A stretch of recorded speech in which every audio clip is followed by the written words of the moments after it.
Benedicite, mucha paz. Soy el Padre Julio desde el Eremitorio Emaús de la Iglesia Antigua Diversidad Cristiana.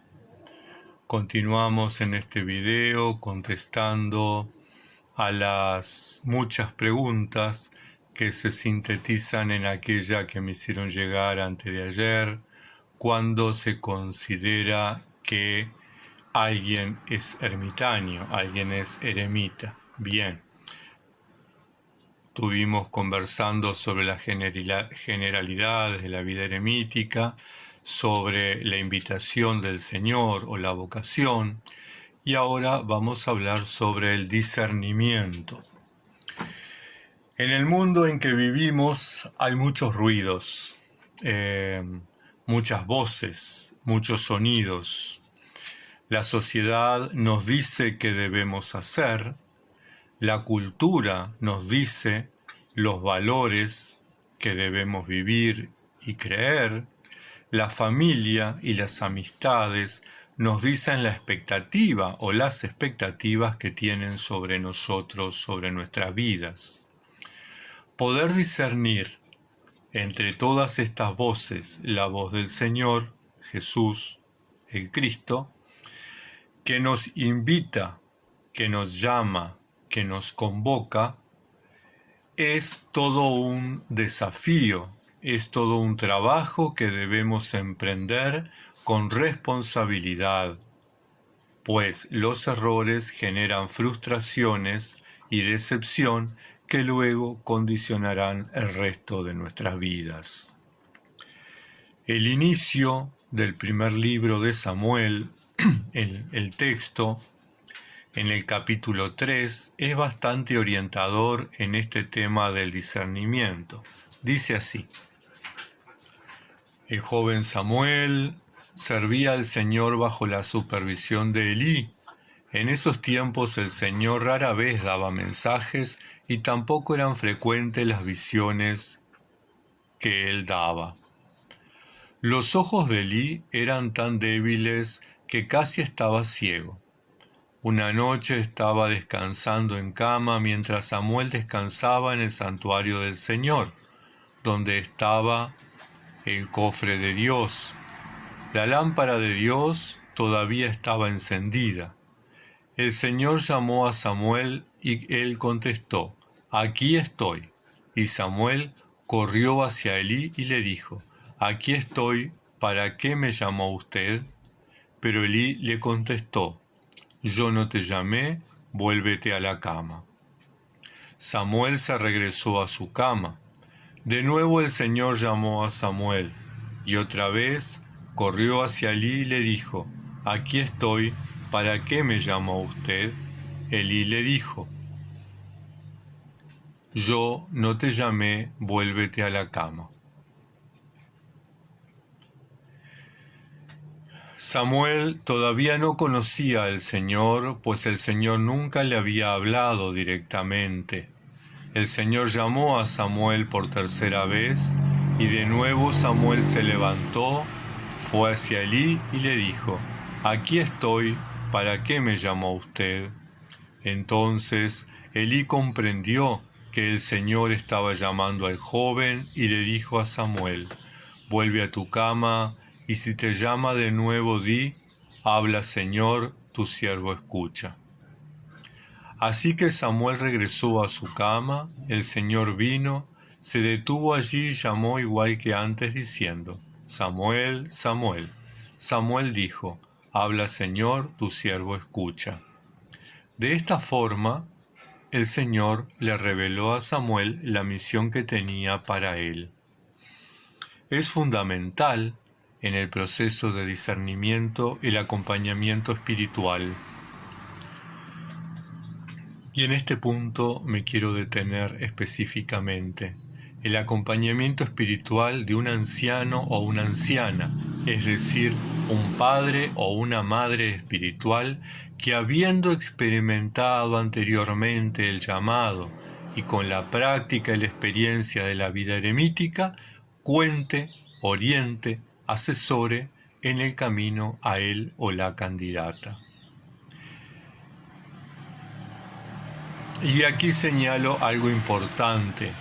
No estoy hablando de confesor, tampoco de director espiritual, sino de padre o madre espiritual, es decir, de otro u otra eremita, que habiéndose curtido en esta experiencia de vida, pueda ayudar a quien se inicia a discernir y dar los primeros pasos en este estilo de vida.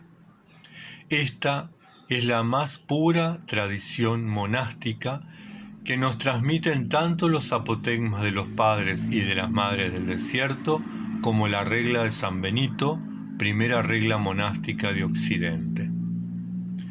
Y es que un director espiritual puede ser muy buena persona, puede ser un excelente ministro, muy espiritual, un hombre de mucha oración, pero si no ha experimentado la vida monástica eremítica, podrá orientar en general, pero no ayudará mucho más.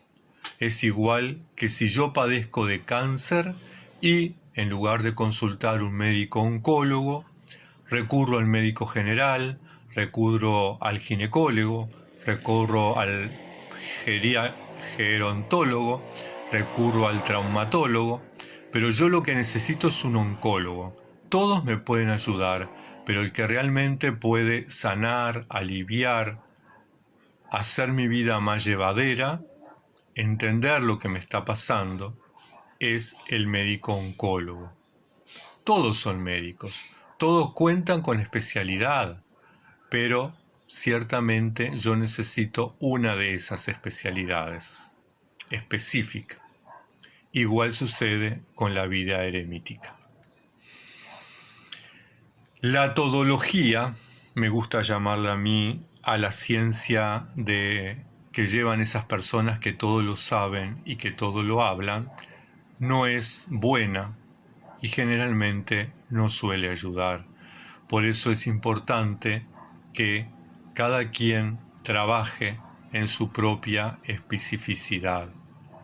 ¿Cómo podrá orientarme en el silencio y la soledad un párroco de cualquier denominación que está todo el día entre reuniones, trabajos pastorales y tareas administrativas? ¿Cómo podrá ayudarme a gustar el oficio divino un ministro que apenas reza el oficio de laudes y de vísperas? Estos últimos meses recibí cantidad de testimonios de personas de la Iglesia Católica Romana que se sienten incomprendidas por sus líderes espirituales al exponerles su vocación eremítica, y es que cada cual debe estar en su tarea. El problema no son los líderes religiosos de la Iglesia Católica. El problema radica en que las personas están consultando a quien no deben. La Iglesia Católica Romana cuenta con infinidad de monasterios benedictinos, cistercienses, trapenses, camaldulenses, cartujas y carmelos. En cualquiera de esos monasterios, la persona de esa denominación que siente el llamado a la vocación eremítica seguramente va a encontrar un padre o una madre espiritual. No en la parroquia, en el lugar donde el padre y la madre espiritual se encuentran. Es ahí donde se tiene que dar la búsqueda de monjes experimentados que acompañen en el proceso de discernimiento a quien se inicia en la búsqueda de la vida monástica. Otro punto importante, los inicios. Algunos de ustedes me han preguntado, ¿la Iglesia me da una ermita? ¿La Iglesia me da algún tipo de subsidio para yo poder vivir y desarrollar mi vida eremítica? En los tiempos en que vivimos, uno no puede pagar la renta de una casa o apartamento si no se asocia a otra persona. ¿Qué puedo hacer para ser eremita? Estas preguntas sitúan a las personas en un contexto de comodidad, discúlpenme que les diga, de cierto confort que desconoce la vida eremítica. Ciertamente, estamos acostumbrados a ciertas seguridades que nos proporciona la sociedad, lo que en la tradición monástica identificamos como el mundo. Techo, empleo, comida, seguro de salud, seguro de enfermedad, seguro social, etc. No salimos de las comodidades del mundo para instalarnos en las comodidades eclesiales. Los eremitas del siglo XXI, al igual que los padres y las madres del siglo IV y quienes los precedieron, nos adentramos en el desierto, y el desierto es la ausencia de comodidades. En el desierto se pasa calor, en el desierto no hay agua, no hay sombra, es todo árido.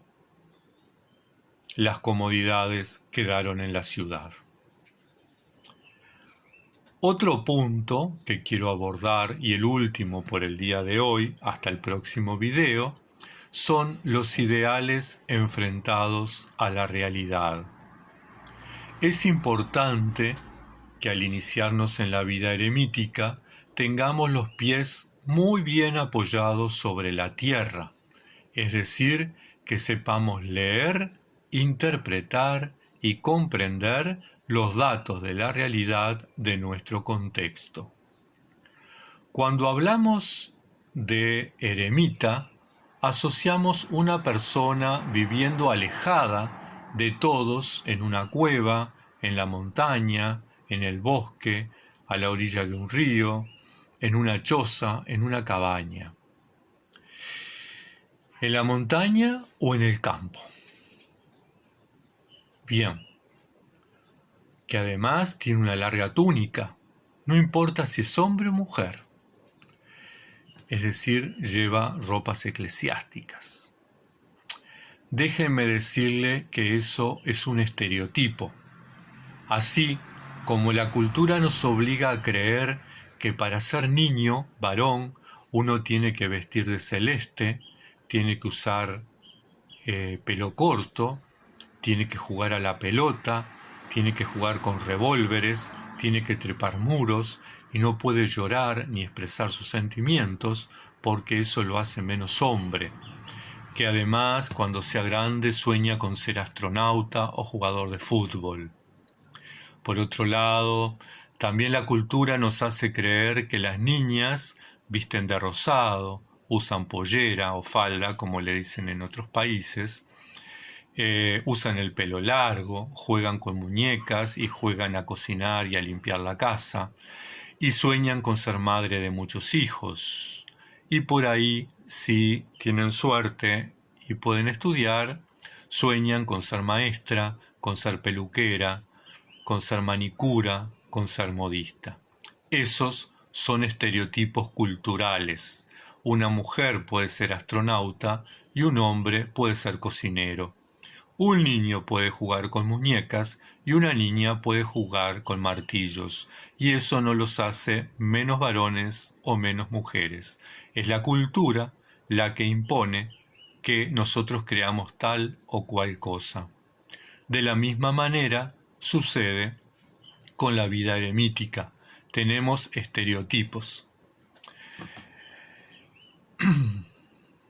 En YouTube encontramos muchos de esos estereotipos, viviendo en las montañas, en el campo, aislados, incluso afirmando que los que vivimos en la ciudad no somos eremitas porque no lo dejamos todo, no nos aislamos de la gente, de los ruidos, etc. También encontramos que visten ropas diferentes, visten ropas o hábitos eclesiales, pero todo eso es externo. Lo externo ayuda, pero no define. Si yo me pongo una túnica blanca y me cuelgo en el cuello un estetoscopio, seguramente muchos de ustedes, en lugar de decirme Padre Julio, me dirían Doctor Julio, ¿cierto? Bien. Y ciertamente no soy un doctor. No estudié medicina, no sé nada de medicina, no sé nada de prevención y de cuidados de la salud, más allá de lo que sabe todo el mundo. Pero mi imagen externa es de doctor, y perfectamente ustedes me dirían doctor, la sociedad me diría doctor, y la cultura me asumiría como doctor. Y es que lo externo muchas veces define, y nosotros tenemos que preocuparnos de lo interno, no de lo externo. Los signos externos me convierten, entre comillas, en doctor, pero no lo soy. Lo mismo sucede con los eremitas. Los signos externos los convierten, entre comillas, en ermitaños o ermitañas.